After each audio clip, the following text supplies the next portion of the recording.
All right, what is going on, everyone, and welcome back to another Global Labs patch note reading. So, the Global Labs, for all of you who don't know or new to the game, is basically the test server, and things that generally go on the Global Labs come to the live servers within 2 weeks. So, I wanted to talk about some of these things that are added today. Well, the notes came out yesterday, but I think some of the things that I skimmed were pretty interesting to talk about, and let's get into it. So this is on the global lab, so everything is in Korean, so I have to Google translate it, and I'll try to make things make sense for all of you if it doesn't. So anyway, hopefully some of these you can start getting prepared for 2 weeks in advance, and it should be good. So anyway, first of all, additions and character improvements. I think this is just Megu stuff, and I think some extra health on hit for various abilities. Very cool. I actually really like Megu, but I don't see a lot of people playing it nowadays, which is kind of sad. I remember on release they were pretty busted, and everyone re-rolled to them, and it was pretty fun. But overall, I think it's a fun class to play. I don't think they're bad at all. All right, so next we have the Guild League. So as you guys know, the Guild League is the 15 versus 15 guild thingy, and it's currently in preseason, as we all understand. And basically, I hate that they keep releasing stuff that's always broken, and there are things that I think are oversights in this game that they should figure out before releasing it. Just basic things that other MMOs have, but they just forgot to put it in. For example, things I've heard from other people are, infinite spawn protection, people holding up the rounds and everything. So, just basic things like adding timers, limited spawn protection and everything. But anyway, Guild League, overall, I think it's pretty fun. It's just a lot of quality of life things that I wish would be changed. So anyway, first of all, the second score range for the Guild League, basically MMR or ELO, is being actually implemented into the thing, which is very good because, for your average guilds, not trying to fight the top players and just get rolled, overall good. So more ELO, MMR been added, very cool. So people can actually be matched with guilds of their skill level. Very cool. And one thing, until it goes to official ranked, I think they're resetting it weekly, which how long is that going to take? Who knows? But anyway, I think that's good. Improved matchmaking, which that's good. Even if there are an even number of guilds, matching has been improved so that all matches are successful.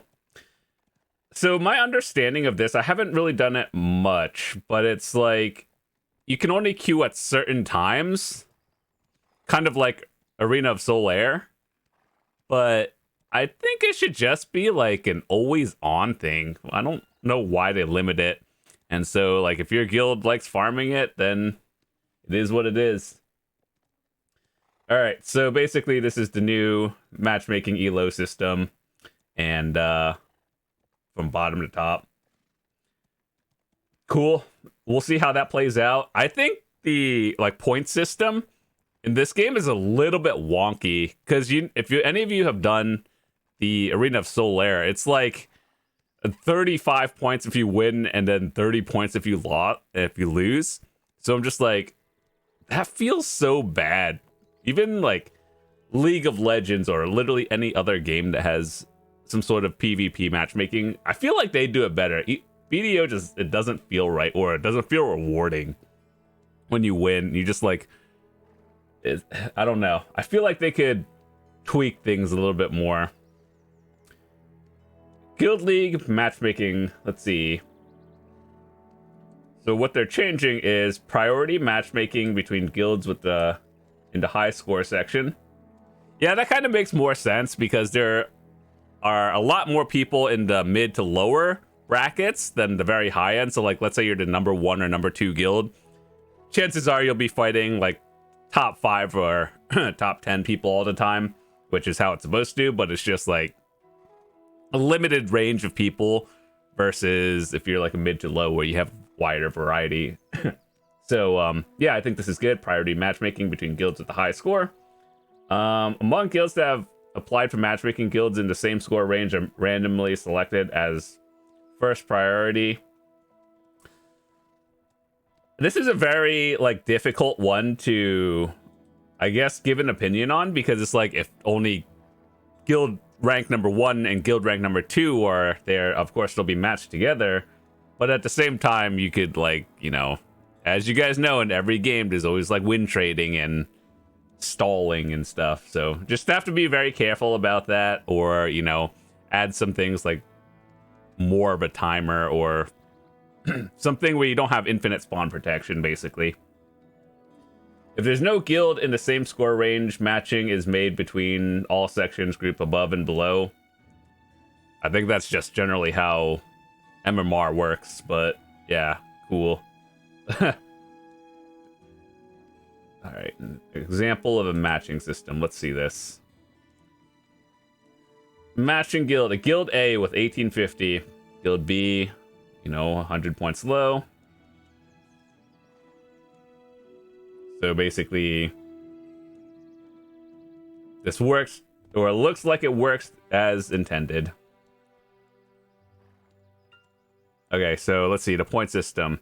30 for victory, 15 on defeat. You know, that actually feels a lot better than Arena of Solaire. Maybe they'll, like, you know, whenever Arena of Solaire goes into ranked again, maybe that's how it should be, because when you get like 5 points every win, and you have to get like 6 wins to, like, oh, you have to win 6 times without losing, otherwise you just go like breaking even for the day or negative, which is, that doesn't feel good. So yeah, just double points of winning, half a loss. Very good. Inactivity penalty, so decay, very standard. This is nothing new. You know, okay, so I play a lot of other games, and they don't really have a set point range.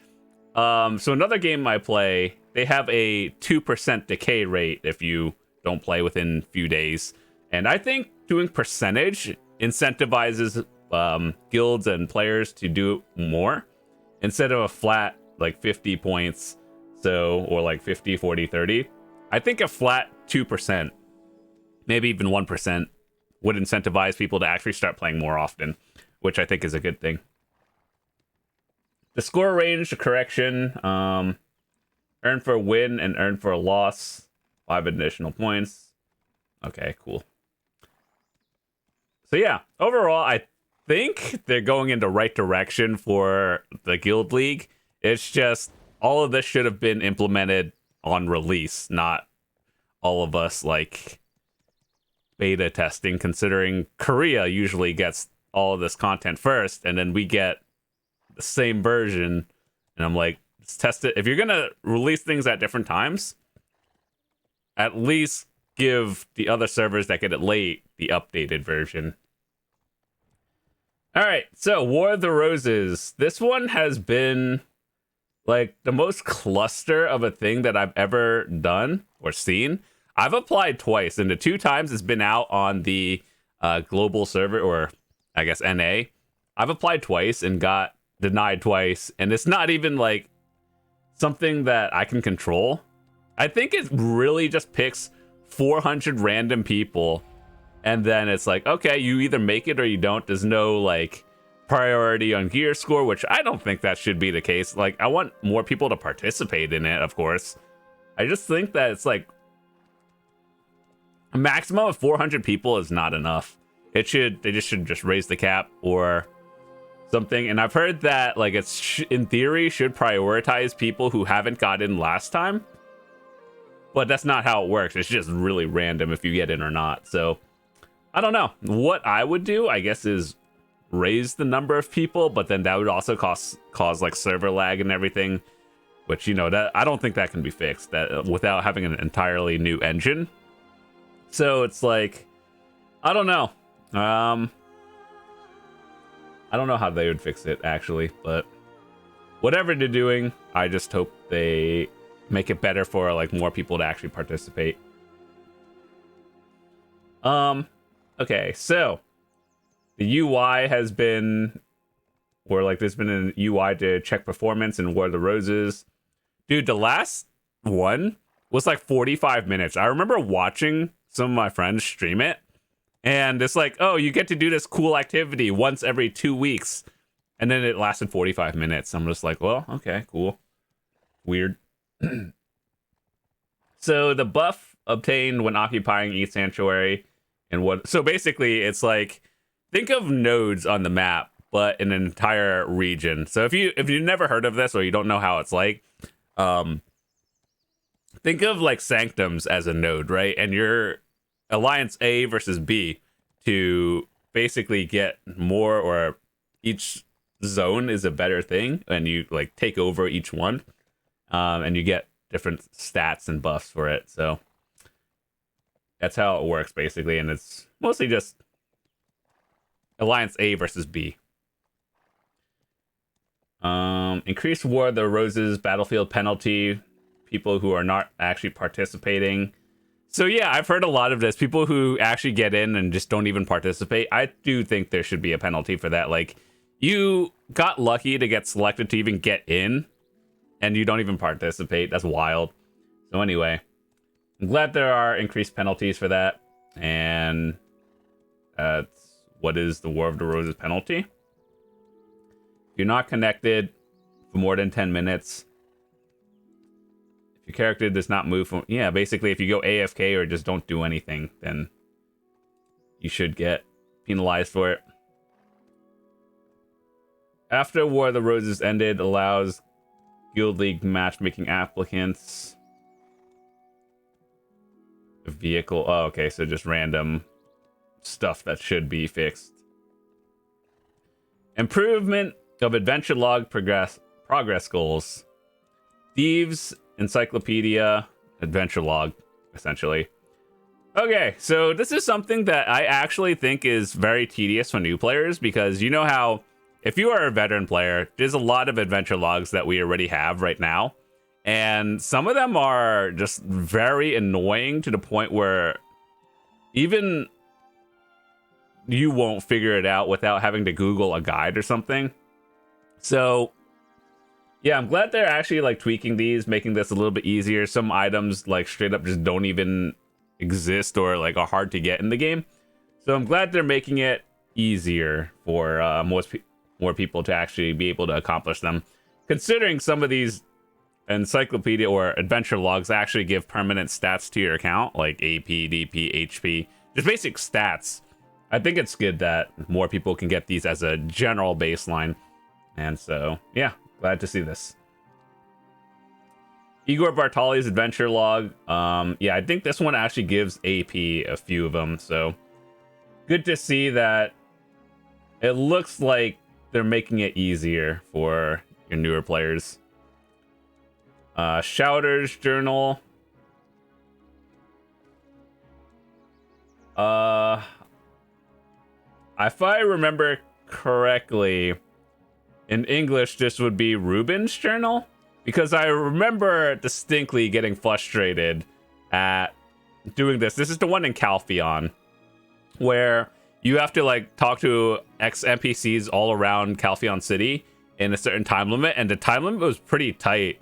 I was lucky at the time to have a Pegasus and be able to clear it very, I wouldn't say very easily, but faster with enough time. So I guess currently you can do it with the tier 8. You just have to like do it multiple times, and you have to be very precise. Nowadays, I think they're just giving, you know, like extra leniency in time. So I think this is good. I remember getting frustrated at this one, but overall, good to see. Very good change, actually. Assuming this is the Calpheon one. All right, guild skills and drilling machines. So as we all know, guild buffs are a thing. It's been this way for years. I think they're actually just buffing it and giving people or guilds a reason to actually, you know, get the drill and upgrade the skills in the game. So there's like a basic version of like, let's say you get 10% XP or something, and then there's a guild drilling machine that is basically a version 2 of the buff that gives like 20% or something. So basically it's better, but it just takes so long to do, to the point where guilds are just like, only like dedicated life skill guilds have actually done it. And now that they're making it supposedly better or easier to get, glad it's just a lot easier, so everyone could be mostly on the same page, and I think this is a good thing.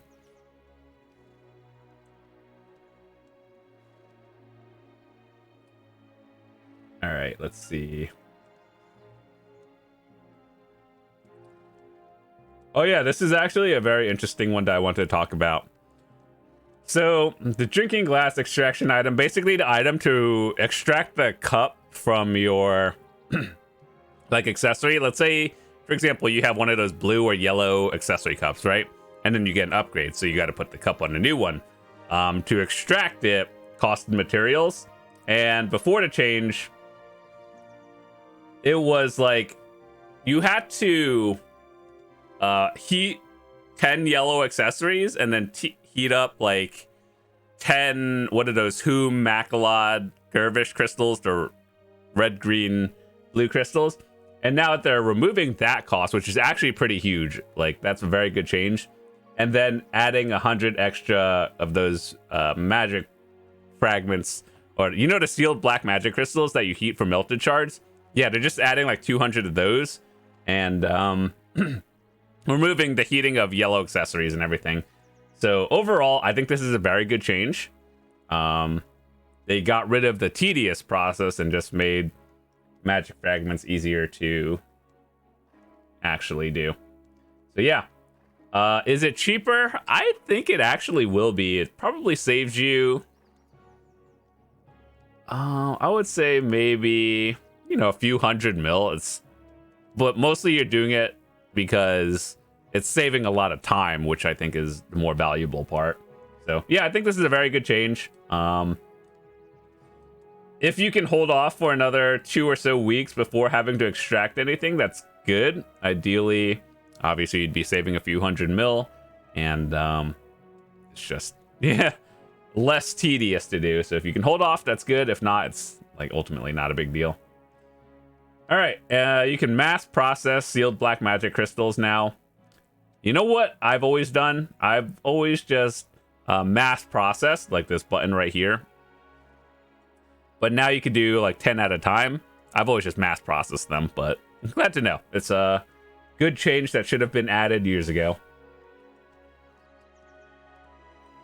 All right. Improved recognition of replaceable items. Information on whether there are replaceable items for cooking alchemy, such as sheep meat and venison, is added to the item description. Okay, so as you all know, cooking alchemy are very important life skills, and usually if you look up a guide or just like look up on like Video Codex or something, it'll tell you what you can use as replacements. But for the most part, like if you look on certain tooltips, it'll be like, you need this one specifically. So I'm glad that they're adding more options to make the same thing. So I don't think anything in game has actually been changed. It's more of a, we're making this easier so you don't have to go to like third-party websites to figure this out. So I think that's good. Increase in one-time purchase quantity on integrated exchange. When more than 50 of the following item are requested for sale, you can buy more at a time for Kabua's fragments and Ember's resonance. So basically these are the Embers and Kabua stuff in the Ulakita region. So if you're going for the Ator shoes or the Kabua artifacts, you can buy multiple now, which cool. Actually, this is very good. Hopefully more of you guys get your Ator shoes more often. If you're at the stage where you're going for your Ator shoes, good luck. I definitely did not have good luck with enhancing mine to Tet. You can actually watch my journey. For me to get Tet, it took me like 23 attempts, which did not feel good, but we got it. So at the end of the day, that's what matters. Descriptions on how to use and where to obtain new Manor items. I wish I cared more about Manor stuff. So, you know, I remember when Manors first came out, the one in Heidel is the first one. They told us they would have some sort of like way to, or I guess it was not like a way, but it was more like here is an event where you can win the opportunity to have a manor permanently and not have to pay the yearly, I guess, rent for lack of a better term for the manor. So you know how if you have a manor, you pay 1 million silver a day. It's not a lot at all. It's whatever. So, but like, it would be nice to be able to just buy it permanently, so I never have to think about it again. Even if it was like more than you'll ever spend in your entire video career, just to say you own it. Like, kind of like houses in this game. Like, just let us do that. Why do we have to pay an extra rent? Like, it makes sense, but it's just like, dude, it's a video game. Just let us pay one flat price, even if it's like outrageous. Like, I don't know, 10 billion silver, 5 billion silver or something. Just let us have it permanently and never have to think about it again. That's worth more to me than anything. So yeah, I would definitely care more about my manor if it was just permanent. More furnishings. Tooltips have been changed for various items. Description added, stating that they are less powerful than regular items. I mean, I guess this is just a tooltip text change because everyone knew that. So next we have monster changes. This is actually a very important one because, as we all know, as the game progresses every few months, people get more gear score in this game. People get better gear. So they're actually raising the AP caps in a lot of these notable areas to be able to, like, more people can grind there, or you can grind them more efficiently, I should say. So basically, if you know how to read your AP, or like if you know what the AP caps for various zones are, then this should overall be good. So let's just go over this. Abandoned Monastery. I think this is an okay spot. Like, it's not bad.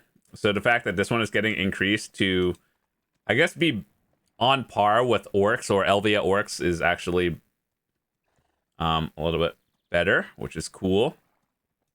Tankuda is Turos. I'm not I think that is the regular one, not Dekia.